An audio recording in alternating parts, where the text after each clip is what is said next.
Welcome to the ShopNotes podcast. On today's episode, we're going to talk about what's on our workbench, new tools, old tools, and new projects to be working on. We're also going to answer a listener question, and we're going to talk about sharpening systems and how to find the one that's going to work for you. Hope you enjoyed today's show. This episode of the ShopNotes podcast is brought to you by WoodsmithPlans.com. At Woodsmith Plans, you'll find your favorite plans from Woodsmith Magazine, ranging from furniture projects to shop projects. Check out WoodsmithPlans.com for all your woodworking plan needs. All right, John, what's on your workbench? Well, I've been into shop projects lately, so I've been finishing up the drill press table here for our drill press in the video studio, and I've found that we move our drill press around a lot, so now I'm working on a shop-made mobile base for that, so we can stop walking and waddling the drill press around and marring up the floor. So I'm always worried about that thing going over too, because once you get past a certain pretty early on point, that's going down. It's pretty top heavy, so I think once I get that done, that'll be a nice addition again for the shop here. So that's what I'm working on. Yeah, we had a Powermatic in here, and it had a mobile base on it. Yep. And it would have been too convenient if we could just fit. take the base off and put it on the new Rikon, but yeah. the Rikon base it's much larger. Yes, it's quite a bit larger, so which is nice. It makes it really stable, but yeah, so I have to make a new base, which isn't a big deal. It's just another project. But then we're probably gonna need to make a new cart to fit over yes, the base, to right? fit over that base. So it's yes, It's the domino project. It's not one thing; it turns into six other things. right. But I like building shop projects, so it's not too bad, and it's fun. So, but something we can all enjoy. You're welcome, guys. Thanks, John. Yeah. What are you working on, Phil? I got a couple of things going on. The big thing, three, I think, that are going on right now is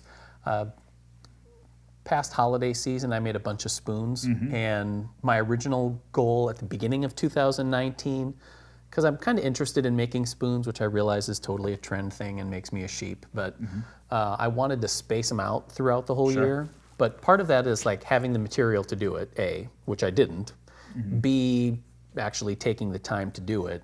So I ended up making a lot of spoons in a short amount of time. I'd like to continue making them so I don't really feel burned out from it, so that's a good thing. Yeah. So I'm trying to do a few more in different styles, and I found that if I make multiples of one kind, I feel like it helps me with my skills because you make the first one and you just kind of make it, and then the other ones you kind of start to build that muscle memory and you recognize grain patterns and hand motions or whatever to be able to, that I end up applying to other ones. So the other project is, once I was finish up my Christmas projects at the beginning of the year, so the January through March or April, I'm working on upgrades to my shop because in the process of making all this stuff, I'm like, it'd be really cool if I had a better jig for doing this or storage for that, or I need to really get rid of this kind of stuff. So I have two shop things that I'm trying to work on, and one is I got a set of chisels from my wife as a wedding gift. They're pretty nice chisels. I like them because the blades are pretty short on them. Not quite butt chisels, but not real long bladed. But they have plastic handles that are neither here nor there. They're just nothing. So you had found some carving gouges, some Barton carving gouges, and I really like those handles. So I'm going to try turning, even though I don't turn, and it's just something I haven't ever really had a lot of interest in. Phil's gonna get turned. Hey, can we just note on the tape too that I did not giggle when he said butt chisels? So that's I'm growing up, guys. Yes, you are. I appreciate congratulations to me. So I'm going to try making handles, and I'm going to try and make 5 of them that are identical-ish. Yeah. So we'll see how that works. So that kind of plays into the same thing. The other is I got at a flea market swap meet from the Des Moines Woodworkers Association from a guy, a little hand-cranked grinder. Yeah. And this one's it's just got a 4-inch wheel. So it's kind of a small one, but it came with 2 really nice wheels. And I thought that would be too small because it makes too much of a hollow grind or whatever. It's not. It's a perfect little tool. My kids actually love like grinding wood on it and just kind of messing around. And I found it's really handy. but the tool rest on it is pretty stupid. And Yeah. I'd like to make something that's a little easier to adjust Yeah. and a little bit more friendly towards sharpening tools. So I want to, Maybe some guides on it or something. just a little better, still a general purpose tool rest, but something that's a little easier to Yeah, because most of them work with. are pretty narrow and just Right, and dinky. It's the like ones that I've whatever- seen are a flat bar of Yeah, steel, yeah. but this one isn't. This one's kind of like a half round file. So the working surface of it is half round, and then it's Interesting. got a big slot in the middle of it, which will be nice to be able to attach something to it. But for right now, it's pretty. You're already trying to chew gum and walk Yeah. at the same time because you're cranking with one arm and then moving the tool with the other. But now when you have a curved surface in there, it's a lot harder to keep angles and stuff. So, Sure. how about you? So I've kind of taken a step back just to slow down on the furniture, or I guess wood project side of things, and I want to chomp through some of these antique tools I bought at auction, right? Oh, yeah. So one of the lots I bought was a set of hand saws, which I've got tubs of hand saws before, and I just never get around to them. I hate cleaning them. I hate getting them tuned up. So usually I get a tub of saws, and I just end up giving it away, which is a complete waste of money. And I know whoever I'm giving to is probably not going to do anything else with them that I wouldn't do. So, but anyways, one of the lots I bought was a set of hand saws. I think there's 4 or 5 of them, and really there was a meat saw, a butcher saw in there, which is what I wanted. You know, I do a lot of hunting and processing and stuff, so I wanted that one. But there was 4 panel saws. There was a Distin D8, which is in beautiful shape, so I'll probably just clean it up a little bit and sell it. There was a couple smaller Distins and a smaller Atkins saw, but then there was one that I didn't know what it was, and looking at it and putting my feelers out on some of the Facebook groups, I found it's a Distin number 112, which is kind of a rare saw. They only made it for two years or so. But it's got a lot of carving on the handle. Yeah, it has a weak carving on the handle. It was the precursor to the number 12 from Distin. So it's just kind of a cool saw, not terribly common. So I have that on my bench right now, pulled apart, and I'm cleaning it up. And I also have Gonna flip that one too? flip that one. Yeah, yeah. I've done this in the past where I will get a huge collection of antique tools or vintage tools, clean them up, and then sell them. And that's kind of how I funded my Lee Nielsen's that I have and my Blue Spruce stuff. So you're pawning off old crappy tools on the unsuspecting public so you can buy premium tools. Exactly what I'm doing. Okay. But no, Just so we're actually, clear. Yeah. Yep. No, actually, most of them I will, depending on what they are. So I end up with, like, in this lot, I ended up with about 40 hand planes. It was a bunch of lots together. In total, I ended up with about 40 hand planes, and most of them I'll tune up, get working order, and then sell them as just good users. I was talking to you the other day about some of the I don't want to call them rarer ones, but like the bedrocks that I got. They don't sell for a ton on eBay by themselves. I mean, they still sell, the number 5 bedrocks still sell for about $100. But it was interesting. If I part them out, the parts, separated, all told are about $200. So it's like, oh, I kind of feel dirty for taking a beautiful bedrock and stripping it apart. It's like, taking the tires off of somebody's Pinto and selling them and then selling the rest of it. But Old tool chop shop. it's an old tool chop shop. But, I have a couple tubs of Simple Green in my shop right now that have parts soaking. Clean them up and start listing them on eBay. So it'll be an adventure. It'll be fun. I hope to make a little money on it and You could make lots of people happy that way. make lots of people. Exactly. And maybe fund a saw stop for my shop. We'll see. Yeah. That happened to me one time where I was rehabbing a plane. And all I needed was the handle for it. Yes. So I ended up on eBay buying a whole hand plane just to take the handle off of it, and then sold what was left over because all I needed was that handle. Yeah. So it would have been nice if somebody was just selling the handle. Yeah, and it was interesting, and it's funny because I think that there are, the last couple of weeks I've been keeping an eye on eBay really heavily more than I ever have, really, because I have all these planes that I want to make my money back on and then some. I want to make a profit on them. I'm not doing this necessarily for fun, even though I do enjoy it. And there are many sellers on eBay that's all they do, and they just buy hand plane parts and then they resell them, or they buy hand planes and sell them. And obviously, a lot of them are on the East Coast, kind of the original 13 colonies. Sure. Tends to be more hand tools on that side of the states, but it's fun. It's an interesting world. It's fun to mess around in, and hopefully I can make a little money on it. There you go. So yeah, but so we had you guys ready for a reader question, viewer question? Love it. Okay, so on Facebook we had a post published on the Woodsmith Shop Facebook page. This is from Steve Anderson. So Steve said, I'm asking for some advice. I am making the wooden coasters from the December-January edition of the magazine, which those would be a Paduke and Wenge coasters. They're kind of cool. He is trying to make them look more like what is pictured. I'm assuming he did not have the Paduke.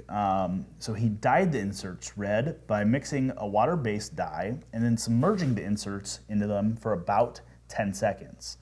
He said now, 24 hours later, they seem to have swelled a little bit, and they no longer fit in the outer ring. Should he wait another day or so before he adjusts the inserts to fit? He would hate to sand them to fit and then glue them together only to have them shrink later and pull away from the ring. Any advice would be welcome. So I responded back to him. I want to know what you guys think before I read my reply back to him. Yeah, Okay. I would definitely wait the day or two. Okay. Because, yeah, it's going to take on some water and it will swell up a little bit. So Yeah. maybe wait for that to dry out and maybe even set something heavy on it so it doesn't end up warping or doing something Cupping, weird yeah. or that. So that's, yeah, play the waiting game first. Right. I would definitely wait because I feel like even though it doesn't seem like it's been in the water a long time, it takes a remarkably long time for a piece of wood to release that water, even though it doesn't seem like much was absorbed. It, more than you probably thought was being absorbed. And I know that we had a couple of projects around here where I can think of two instances. One where we were gluing together, laminating two pieces of plywood, Baltic birch plywood, and used just regular Titebond glue and put it together and glued it up, had it clamped, and it was clamped and flat, you know, on a flat surface, blah, blah, blah. Took the clamps off the next day, and within a couple of hours, it went all potato chip. And, you know, there was some consternation around here about, you know, see, we shouldn't have done that, blah, blah, blah. Now it's ruined. We got to start all over. And the guy who was working on it actually started on a new version of that piece. And then what ended up happening was got to be a weekend, went through the weekend, came back, and the original part totally flattened out. Sure. Went back to being dead flat, could have used it, but it was already kind of too late. And then another time we had, Chris had come up with a technique for making a laminated bench top where you'd take like, let's say 2x6s, and instead of, and to get a 3-inch bench top, rather than just stacking them and gluing them, he offset them so that one piece was overlaying the joint line of the row below it. So not edge grain, face grain. Not, yeah, face grain. So, and it was edge grain too, you know, so it was this big stack, and people were griping about whether that technique was actually going to work out, or they had never seen it before, and blah, blah, blah. And it, again, glued it up, just because there's a ton of glue that's involved, not only in the lamination phases, but in the edge grain phases too, or edge grain edges, and glued up, pulled the clamps off once the glue was dry, and it cupped. And see, Chris, you came up with something totally ridiculous. Again, it was like 2 weeks, 3 weeks later, that thing leveled out flat, and it's still flat. It's, you know, it's just one of those things where you really have to allow, whether it's glue or water-based finish or dye on things like that, you really need to just let it go. Yeah. So my response back to Steve basically was talking about, so a couple months ago, we had Titebond in. We shot some promotional videos with Titebond in partnership with them. And one of the videos that I shot in particular was with, I was talking to Bob from Titebond about raised glue lines. Okay, and this may be something that somebody has seen in their projects in the past and they don't know what it's from. So after you've glued up a project and you sanded it a couple of days later, it feels like that glue line is sitting above the surface. You can feel a little ridge of glue just on the joint line. And what that is it's a raised glue line. and that is from gluing up stock, right? Clamping it together. The glue sets and dries. You pull the clamps off and you sand that glue line down, finish your project. World's great until you fill the glue line a couple days later. And what's happening is the wood itself is soaking up moisture from the glue, okay? And the wood fibers are swelling. Now, it's not a whole lot, but if you don't wait for that moisture to evacuate the wood, what's happening is you're sanding swollen fibers, and when they shrink down, the glue doesn't shrink and it's left above the surface. So my response to Steve was, definitely wait. Titebond suggests for glue lines like that to wait for 3 days. So I told Steve, I would definitely wait 24 hours additional, if not 48 hours. Wait for a couple, 3-4 days. Make sure they're dry. I mean, it's winter here in Iowa. I don't know where Steve's at, but it's really dry here. Stuff's drying fairly quickly, but I would give it a number of days just to settle down. So, and as follow-up, one of our live studio audience members asked, will condensation cause those coasters to swell back up and affect the glue? Yeah, when you set a drink on Yeah. it. Yeah. So I believe that was Titebond 3 glue. Yeah. So Titebond 3 is waterproof once it is cured. Titebond 2 is water resistant. Right. Hide glue is not. Yeah. And we've also finished the coasters too, so that's Yes. going to limit, once you apply finish to it, Yeah. that's going to limit what kind of expansion or contraction is going to happen. Exactly. And I think if anybody has seen the coasters we're talking about, they are kind of a lattice work. Right. Right? There's a lot of airflow that can happen around them, and the coasters are larger than most drinks that you would be sitting on them. So the glue joint, which is around the perimeter, I don't think is going to get wet. No. Unless your drink's offset. But even then, I don't think it's going to have an effect necessarily on the glue. I think you just have tiny drinks. I might just have tiny drinks. You need a bigger drink. I guess. I need the 40 ouncers. Yeah. So have you come across that, John, from all the projects that you've done and props for the TV show on having pieces warp because of glue or moisture changes? I haven't. I'm usually the type of person that lets things cure for a long time, like at least 24 hours. I see a lot of people, they'll glue something up and they take it out of the clamps 15 minutes later and they start working on it. And I don't know, that's always just giving me the heebie-jeebies, like if it's going to hold or I not. think Steve does that. Yeah, and they just keep moving. It's yeah. like I am the type of person that's like, it's going to, dry for 24 hours to over a weekend or, that kind of thing. So I've been pretty lucky there that I haven't had too many things warp or do, weird stuff or blow apart, later. So he's also the guy that attaches shelves to the wall with 15 screws that are 8 inches long. I'm kind of a spaz. I think that comes from my mechanical engineering background where it's like, what if we launch this into space and it explodes or something? It's like, if somebody were to park a dump truck on these wall cabinets. Exactly. Yeah, They're not coming down. So I've been pretty lucky, but day's not over yet, so I could have something, go wrong yet. So. Yeah. All right, well, real quick, last week we talked about, Phil, you were sharpening some of your carving gouges and some other tools that you haven't sharpened in the past. So I want to talk real quick about sharpening. Okay. What's your sharpening system and kind of see what the difference between our sharpening systems are that we have at home, because that's another kind of hot topic is sharpening and how I get my stuff sharp. Yeah, and we can get into technique at some point, but I don't think I want to do that right now. But I will say that one of the worst parts of working at a woodworking magazine is that you're exposed to everything. Yeah. And it's really easy to, because we edit each other's articles. Yeah. So we're all going to have a different take on some things, and we're going to write about that in a way that's enthusiastic. So, we'll have somebody come around and talk about water stones and how fast they cut and blah, blah, blah. And it's like, man, I need to totally get a bunch of water stones. Exactly. And then somebody will come around through and, Oil stones write are the about best. Yeah. oil stones or diamond stones or diamond paste and blah, blah, blah. And it's like, oh, yeah, totally. I mean, my tools would be way sharper if I used it. It's don't watch infomercials at 3 o'clock in the morning with a credit card in reach. Exactly. It's just one of those life lessons that you just need to learn. So over time, and I came to Woodsmith, and I knew some woodworking, but when I came here, I realized just how much I didn't know. Yeah.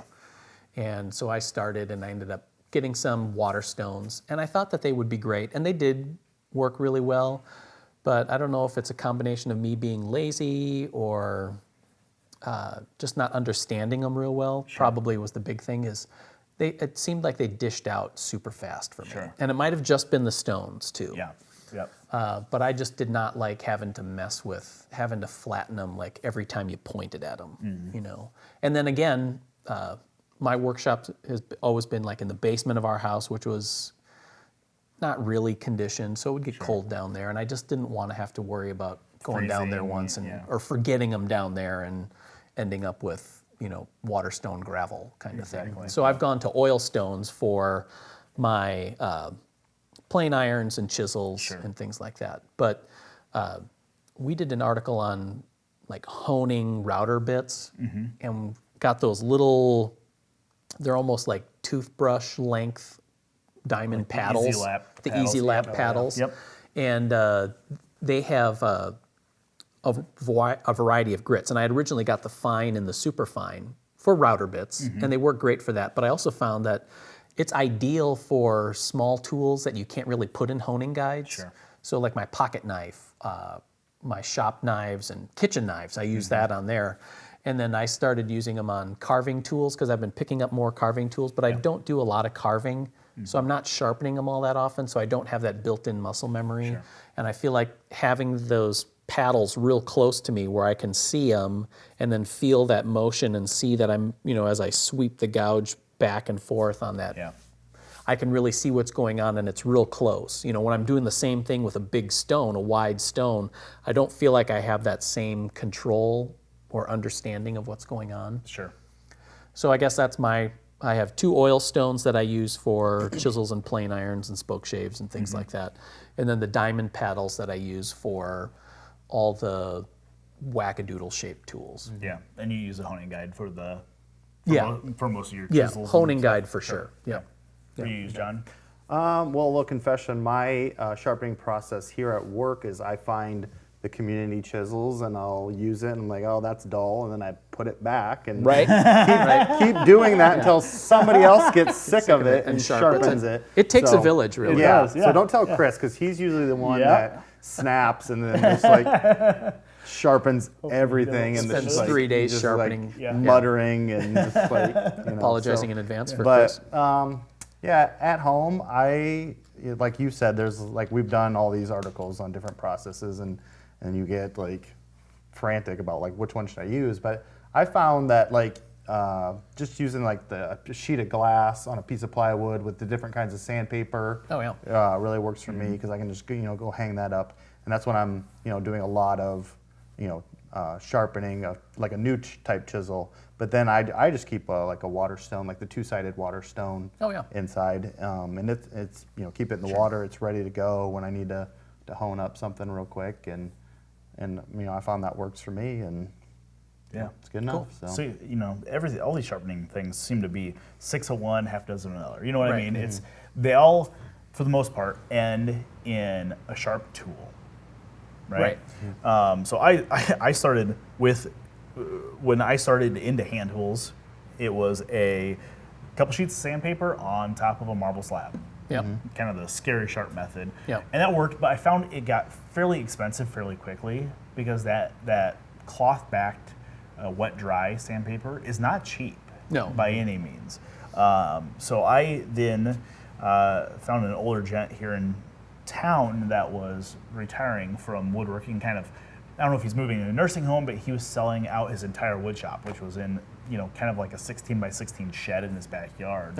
And I bought a set of really nice king water stones from him for dirt cheap. I think I paid maybe $60 for 5 stones, and they all looked unused. And they all had Japanese writing on them, so I don't know what the heck they really were, but he had written the grits on the edge, and I found they cut really nice. They cut really quick. Like you said, the water stones do dish. I think the pros to water stones is they cut fast. They're fairly inexpensive. I would say so.